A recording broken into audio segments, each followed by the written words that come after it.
Welcome to the Daily Brain. Learning a new word, it's like unlocking a hidden treasure of meaning.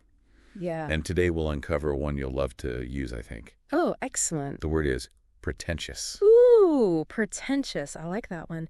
What's fascinating about pretentious is that it's not just about someone acting superior. It kind of reveals a lot about, well, our social dynamics, like why we perceive certain behaviors as pretentious and then how our reactions, actually feed into it. Yeah, no, that's a good point. Okay, so let's dive into this. Yeah. Before we get to how it plays out in society, let's start with the basics, right? Yeah. What exactly is pretentiousness? Right. Can you break it down for our listener? Absolutely.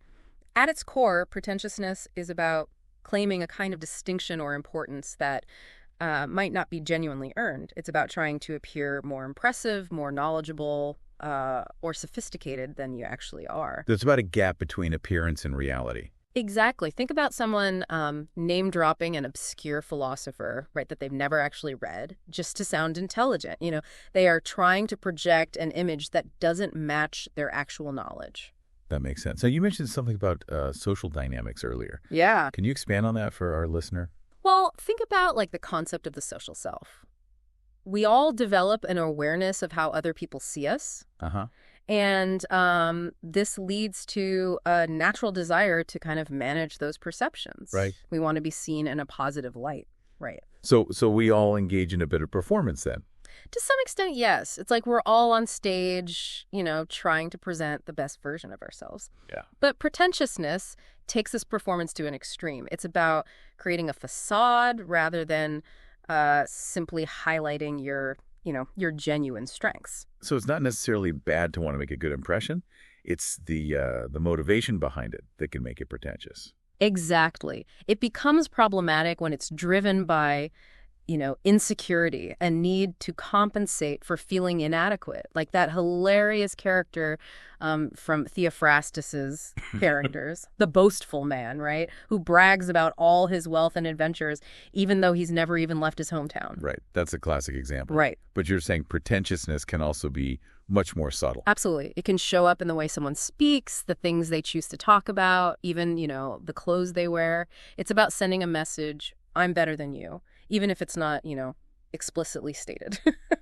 That's really interesting. It seems like there's a fine line between, genuine self-expression right. and pretentiousness. There is, and that's where things get tricky. Hmm? What one person perceives as pretentious, another might see as, genuine passion or a unique personal style. So how can our listener learn to navigate that gray area? Yeah. How can we tell the difference between someone who's genuinely passionate about something Right. and someone who's just trying to impress? That's a great question. And that's where understanding the nuances of the word pretentious can be really helpful. It's not about judging someone's interests or tastes, It's about recognizing that element of insincerity, right? That desire to elevate oneself at the expense of others. So if we all say we value authenticity, why do people keep engaging in this behavior? Why does pretentiousness persist?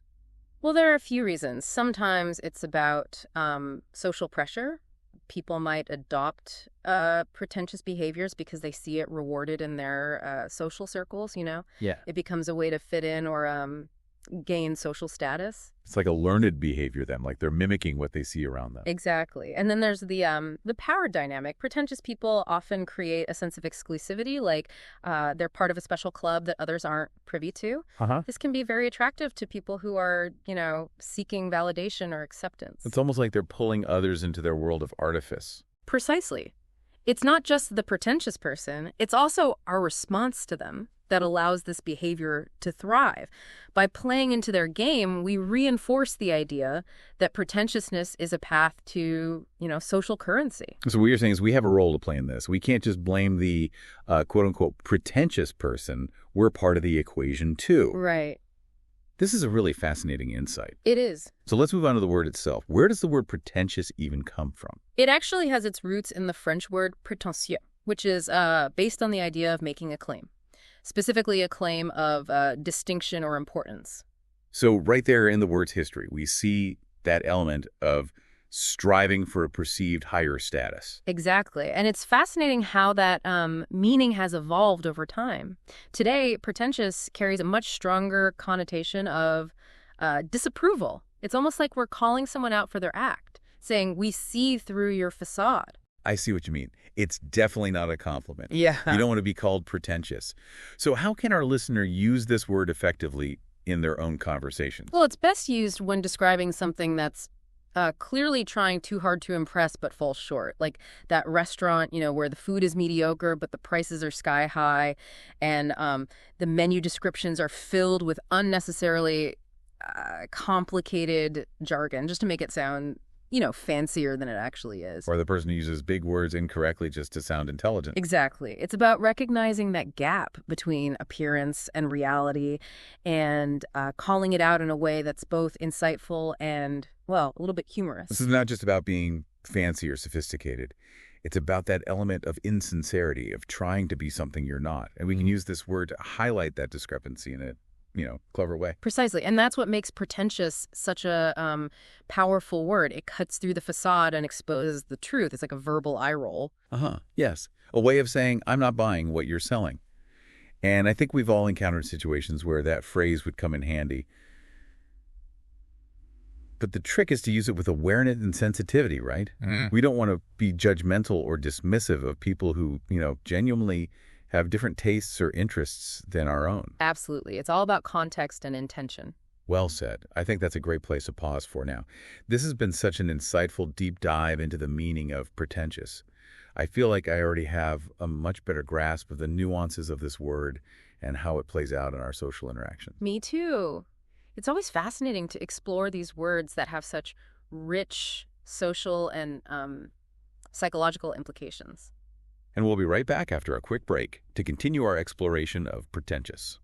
It's interesting, isn't it, how the word pretentious itself, it's almost become a shield against pretentiousness. Yeah, that's a good point. It's like by calling it out, we disarm its power, That's true. Yeah. It's like we're taking back control of the narrative. Like instead of being intimidated by someone's pretentious behavior, we can recognize it for what it is, right? A facade, a performance, and then just choose not to be swayed by it. Exactly. And that's where understanding the nuances of this word, I think, can be so empowering. It's like having a secret weapon in your social arsenal. Right. You can spot pretentiousness, a mile away and then navigate those tricky social situations with grace and confidence. Yeah, I love that analogy. It's like having a decoder ring for social interactions. Yeah. Okay, so let's talk about some practical tips. Okay, yeah. For our listener. How can we identify pretentious behavior in everyday life? What are some red flags to watch out for? Well, one common sign is name dropping, like we talked about earlier. If someone is constantly mentioning famous people they've met or, exclusive events they've attended, right, it could be a sign that they're trying to inflate their own importance. Yeah, like they're trying to borrow status from others. Exactly.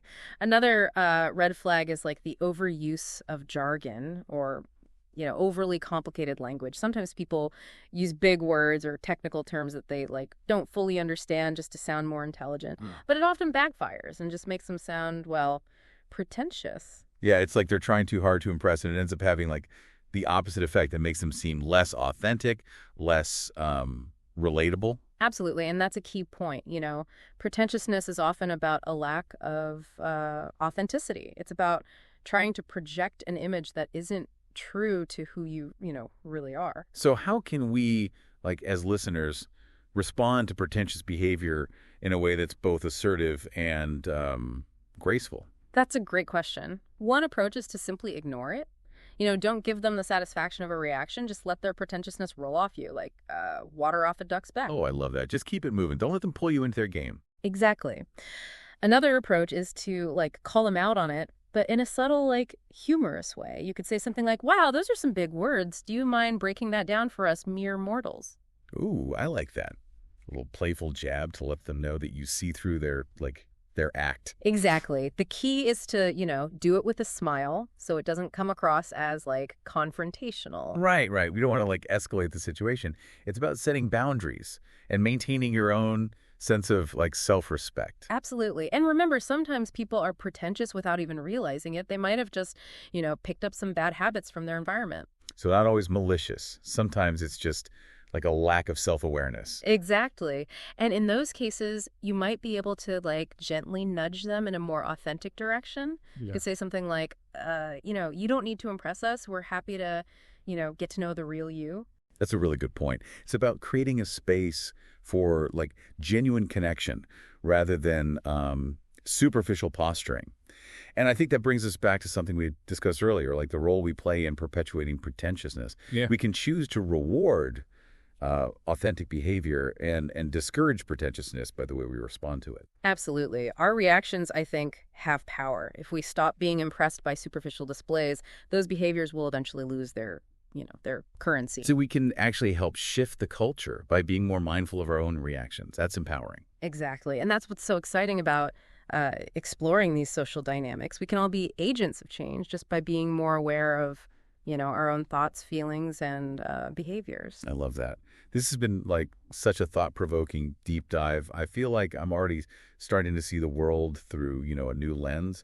I'm more aware of those subtle power dynamics at play in our social interactions. And I'm definitely going to be paying more attention to how I react to pretentious behavior in the future. Me too. Yeah. It's been a very eye-opening conversation. So before we wrap up this deep dive into pretentious, let's leave our listener with a final thought. What's one key takeaway you want our listener to walk away with today? What's the most important thing to remember about pretentious and how it operates in our lives? Oh, that's a good question. I think the most important thing to remember is that pretentiousness is, well, it's a two-way street. It's not just about the person putting on the act. It's also about our own reactions to that behavior. Are we buying into it? Are we letting it influence our own sense of self-worth? Yeah, that's so true. We can't just blame the pretentious person. We have a role to play in this dynamic as well. Exactly. And that raises a really interesting question, I think, for our listener to ponder. Could there be subtle ways that we are contributing to a culture that rewards pretentiousness? Are we impressed by those superficial displays? Do we give more attention or validation to people who just seem, I don't know, more sophisticated or important? Those are great questions for all of us to reflect on. Are we playing into this game without even realizing it? And if so, what can we do to change that? Precisely. I think it's about becoming more aware of our own values and priorities. Like, do we genuinely value, authenticity and depth? Or are we more concerned with just appearances and social status? Once we understand our own motivations, we can start to make conscious choices about how we, interact with the world around us. I love that. This deep dive has not only given us like a deeper understanding of the word pretentious, but it's also given us a framework for navigating those tricky social dynamics with more, awareness and intention. Absolutely. And I think that's what makes this topic, so fascinating. It's not just about language. It's about understanding human behavior and our own place in like the social ecosystem. Well said. This has been such an insightful and thought-provoking conversation. I feel like I've learned so much about pretentiousness, its origins, its nuances, and its impact on our social interactions. Yeah, it's been a pleasure. It's been a pleasure exploring this topic with you and our listener today. And to all our listeners out there, we encourage you to start using pretentious in your conversations this week. See how it feels, see how people react. And most importantly, I think, pay attention to your own reactions when you encounter this behavior in others. It's all about awareness, reflection, and conscious choice. Until next time, keep learning, keep exploring, and keep diving deep into the fascinating world of language and human behavior. And be sure to tune in to our next word exploration on the Daily Brain.